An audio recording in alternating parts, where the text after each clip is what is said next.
Welcome to another episode here with Queen City Reefs and more. It's been a while that we've done an update on this tank, or any tank really around here, the house.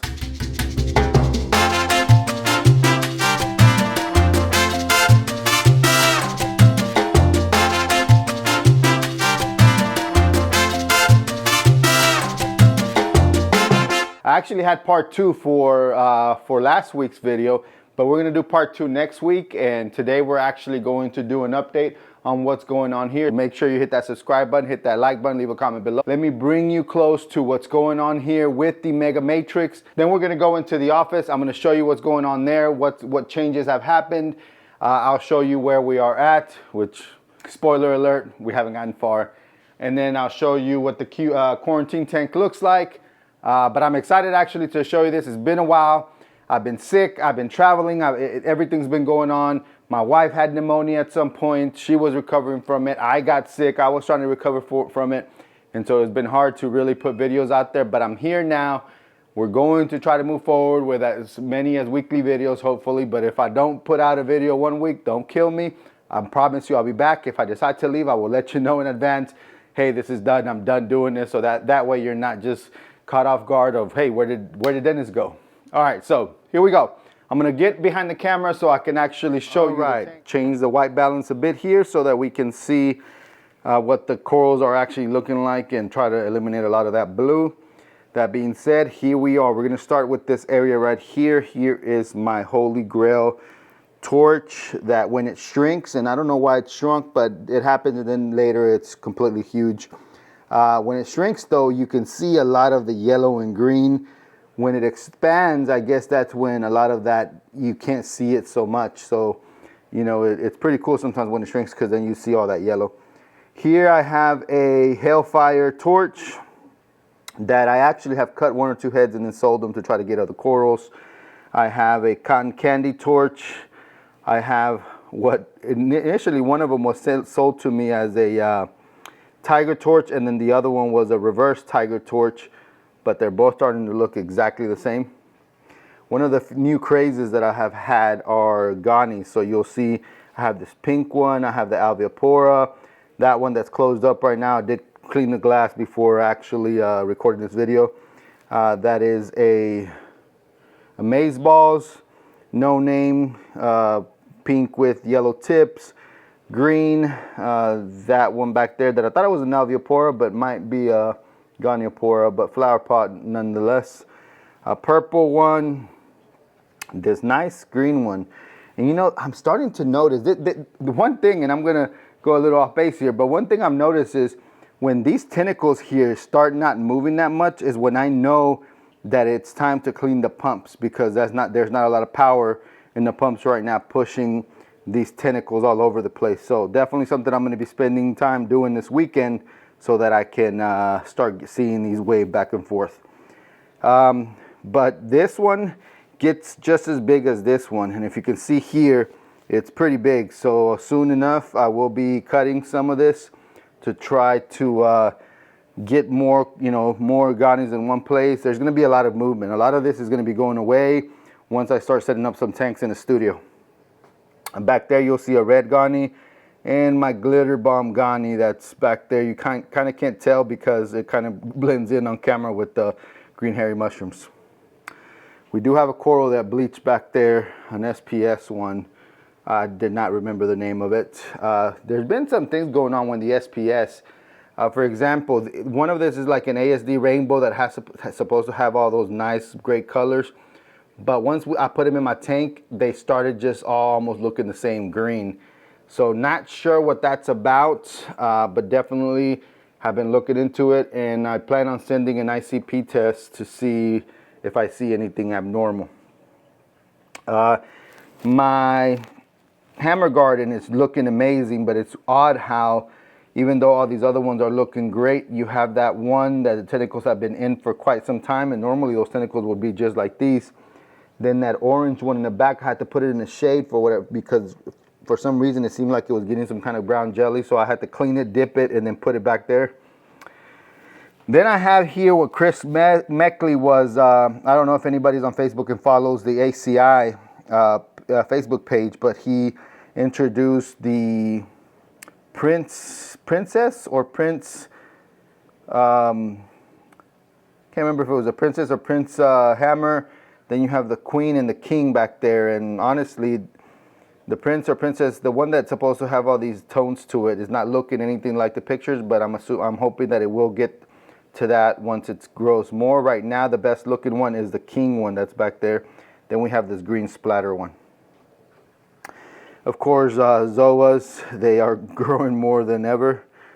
Just huge. You'll start seeing zoas like everywhere else because they start getting off of this rock and floating and then end up somewhere else. Encanada, what, I'm not sure how you pronounce that name. Burning banana, and then these scolies that are doing a lot better than what they were doing before. So if you're new to this channel, I actually used to have two different tanks. One was for SPS only and the other one was for LPS, and I was having a lot of issues with the LPS one. It stayed as an empty canvas for some time with fish only, and then I decided to move the fish in here and decided that I would only I would make this a mixed reef, and ended up selling the Peninsula tank that I had that was supposed to be for LPS. So that's why you find a lot of this here. But again, there's something going on in the studio that eventually I think a lot of these will be moved out. One problem that I'm having, and so here's all my SPS. I don't remember the names. I mean, I know that all these Milliporas here, that guy right there, that guy right there. Then we have this one right here that I'm actually holding for someone who had a fire in their home and had to do a lot of remodeling. So he broke down his tanks and needed to actually have someone hold his coral, and he separated it through a bunch of reefers, and I was one of them. And these are his corals. They're as puffy and hairy as possible, but the problem is that they lost the color. But as long as they're still living, right? And then you'll see all the other typical ones that I've had. I did purchase that nice blue Tenias from them with like purple or red polyps. That's actually very, very cool. And then there are a few new ones. You'll see little specks of nubs of corals that I bought at a show not too long ago. But yeah, that's where we're at with this tank. I don't want to make it that long. If you have any questions, if anybody's new to the channel and wants me to cover some things that you'd like to know, like equipment, tank parameters, so on and so forth, I'm more than willing to do it. This is going to be kind of fast track so that I don't make the video longer than it needs to be. Here's my Dusumeri tang, and I know that this in the ocean, this is one tang that grows to be immense. Same with the Vlamingi tang. And so right now, if you can see, they still have a lot of space to go back and forth, but I know at some point I'm gonna have to be thinking about rehoming them. Over here, we are at the quarantine tank. And so here we have several corals. I actually had several frags that I put in here from the Mega Matrix that I was thinking to put in for sale, but they actually started to do really bad. And here's the odd part. You'll notice like the sun-kissed mushrooms that I have here. You'll notice the Cinerina that's super puffed up. You'll notice the toadstool. You'll notice this new Gani with the polyps are barely starting to come out. But all the new corals that have been here for at least a week or two are doing great. It's just the SPS that are not doing great in this tank. And I'm not sure if it's maybe the light, the low pH. Maybe there's low pH because I don't have a skimmer going on in here. But definitely going to be something that I look into this weekend as well. Measure the parameters and see where those are at. Measure the pH, see where that's at, and try to determine what I need to do. But I definitely want to use this not only as a quarantine tank, but also putting SPS that I'm going to be cutting soon, because I'll show you in the Mega Matrix again how there are spots where a lot of these corals are already shadowing other corals. So I'm going to be cutting and putting them for sale. You'll notice I got a leather coral right there. I don't know what it's called, but it really attracted me, and I know you don't see those colors on the camera, but it's actually blue, like a blue stalk with purple polyps. And so I thought that was very cool. And one thing that I've been thinking for a while is setting up some kind of leather coral tank. It doesn't have to be a big one. I'm thinking maybe making the 40-gallon breeder leather or like a soft coral tank. So definitely more to come. Stay tuned. Let me show you the next tank. This one I did not bother cleaning before I'm showing you. So this one still remains like a Fowler tank, fish only with rock. You'll see that this butterfly is still there.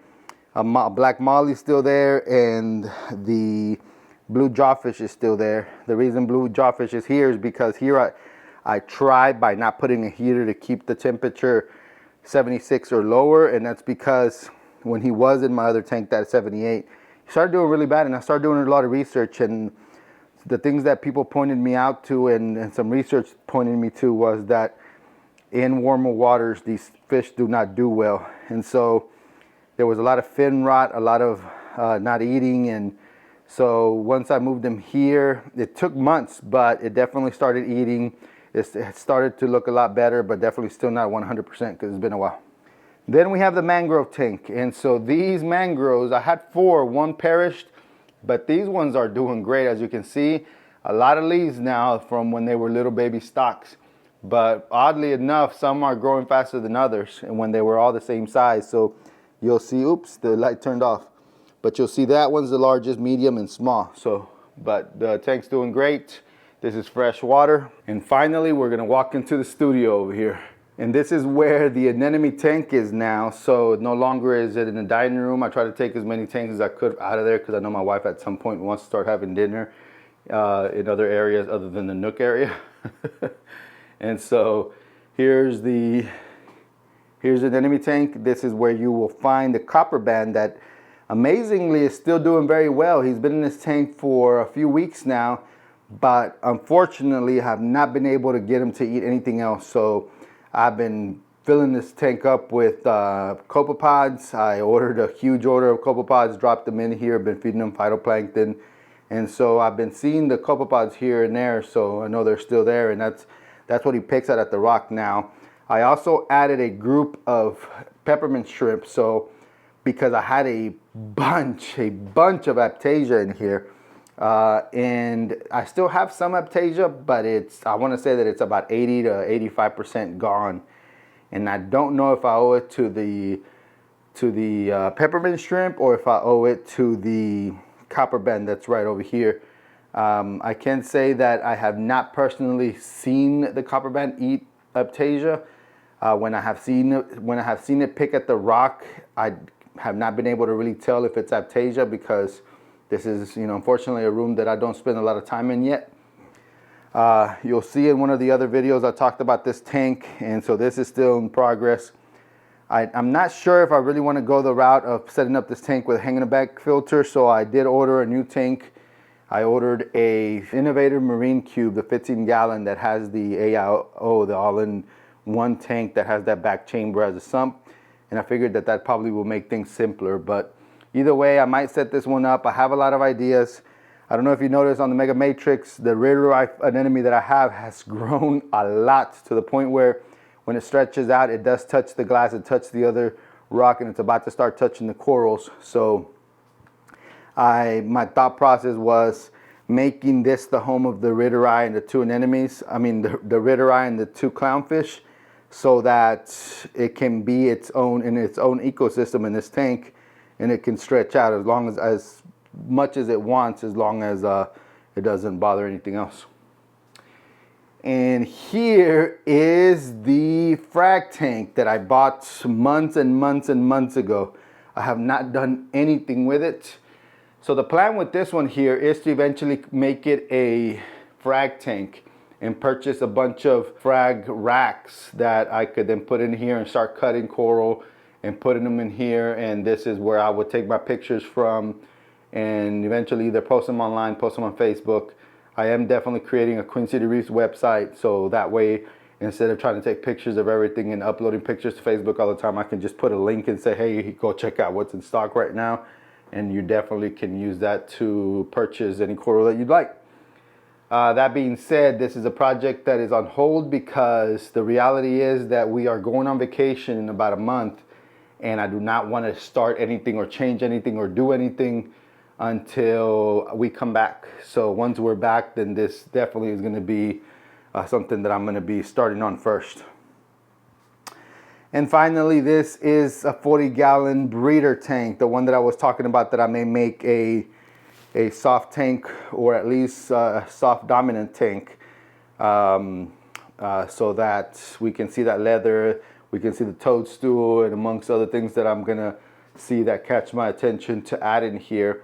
What I have been debating though is, do I want to, I have a friend who is willing to sell me a canister filter, and we're gonna drill holes, or wants to drill holes on the side or in the end over there, so that the water comes in through there, goes out through there, and it's cleaner than having the two spigots coming out of each end over there. But the problem is that I'm not sure if I want to do that. Not that I don't trust it, because he has a tank that looks great. My other friend has a tank that he did the same thing too that looks great. But I don't know if it would be fit for an SPS tank, because eventually if everything goes well here, then I'm going to want grow out tanks, you know, here, and may change it up again. And if I make permanent holes, that's going to be tough too then to try to change into something else. So the other thought, drill some holes for an overflow so that I can have a sump, and then have a small sump with an overflow, and that way I can do anything I want with it, more options, more gear, so on and so forth. And so I don't know, let me know what you think. Let me know what you think I should do. Aside from that, you'll see a lot of shelving here where I'm keeping a bunch of my gear, the two chairs where I will come sometimes sit down and enjoy this room. And we are back here at the tank. So we're gonna end it here. I did want to show you the Rittereye real quick in case you missed it. But this Rittereye right here is huge, and you see it's already about to touch, or touching actually, is because it's not fully stretched out, the glass over here, and then sometimes it actually stretches out all the way over here to where the torches are at. I'm sure these clownfish are enjoying it, but I know my corals eventually won't. And if I can create its own home, I'll be honest, I'm too attached to these fish and to this anemone that I have thought about selling it instead, but it's just hard to really make that decision. And then I'm gonna miss it, because I've actually grown this Rittereye. This is one of the longest anemones that I've had, even longer than some of these corals, for quite some time. And so I figured I'd change the white balance to show you a bit better. But yeah, that being said, it's hard to make a decision on selling it, and so for now, definitely not. I'm gonna definitely just make it use one of the 10-gallon tanks and create a home for it there. I'm sure it's gonna love it. That being said, let's see what else. Oh, I did not mention this earlier. So one of the biggest problems I'm having with this tank right now is Aptasia is back. It's back, it's everywhere, and I'm not sure what to do yet. So one of the plans is to get a bunch of the peppermint shrimp from Algae Barn. I'm thinking about maybe 27 of them, and hope for the best, because this gentleman right here, or lady, bannerfish, is no longer eating them. This is what was he or she was keeping Aptasia in control, and I was loving it because you would rarely see Aptasia. I would actually see it eat it, and now it is not touching it. And so I'm not sure, he changed his mind. He likes the food that I feed this tank better, or whatever the case may be. But definitely have to start thinking of other ways. My other thought is TSM Aquatics. It has copper band that they showed videos where they were eating mysis shrimp and all that, so that was good. But then sometimes I wonder, if they're already eating that, then will it turn into a bannerfish like this one that says, never mind, I'm gonna just eat the food that he puts in the tank, and I'm not gonna bother with the Aptasia anymore. So not sure if them eating is a good thing, but definitely it is for the long term, right? Because you don't have to worry about it perishing, and then it is a pet. So that being said, it is a thought, getting the copper band, getting the peppermint shrimp. I'm thinking of even getting another fish. The previous one that I had loved LPS, and so the fact that these LPS are all here, I don't know if I really want to go that route. But being that they're slow swimmers, I'm almost thinking, why not? If it starts eating things, then I can definitely take it out. Let me show you an example of Aptasia. Somehow, I guess this coral has died in the middle, because there is Aptasia all in between there. So if I'm gonna need the copper band or the peppermint shrimp to get to these, I'm thinking I'm gonna have to break off a lot of branches and try to get them back to good health in those areas that they've been burnt, and then put them for sale. So these will be some of the first corals for sure that that you'll see on that in the frag tank. Look at the beauty of these guys. They are ready. Look how slowly they breathe. I mean, I'm telling you, I am so proud of myself with always either purchasing fish from quarantine places, quarantining myself, or whatever, and then not only that, but you have to think about quarantining anything and everything that comes into this tank, because I'm not saying that corals get ick, but if it came from a tank that has fish with ick, then that water will be infected and you're going to cross-contaminate by putting the coral right away. So that's why anything and everything goes into that tank over there before it comes into any of these other tanks. And so I'm going to knock on wood, because I know I could end up jinxing myself about quarantining and not having any diseases in this tank. But for now, I've been good. I'm grateful. I'm thankful. Blessed for sure. Because man, it is a stress when you start seeing your fish suffer. Well, this is where I leave you. I think I've given y'all enough of an update on this. If you have any questions, comments, concerns, definitely leave them below. I'd love to hear from you. Let me know what you thought. Let me know what you'd like to see. There's a lot of content coming. I didn't want to really show, but I think you already saw it earlier, where I have a mess over here. But you'll start seeing things like I actually bought these lights. I bought the new Varios 10. I got some used lights for dirt cheap. And so there's definitely a lot of content coming. Stay tuned. Make sure you subscribe. Make sure you hit the like button. Make sure you leave a comment below letting me know what exactly you'd like to see. And then we'll definitely go from there. All right, guys, gals, thank you so much for tuning in. I will catch you on the next one.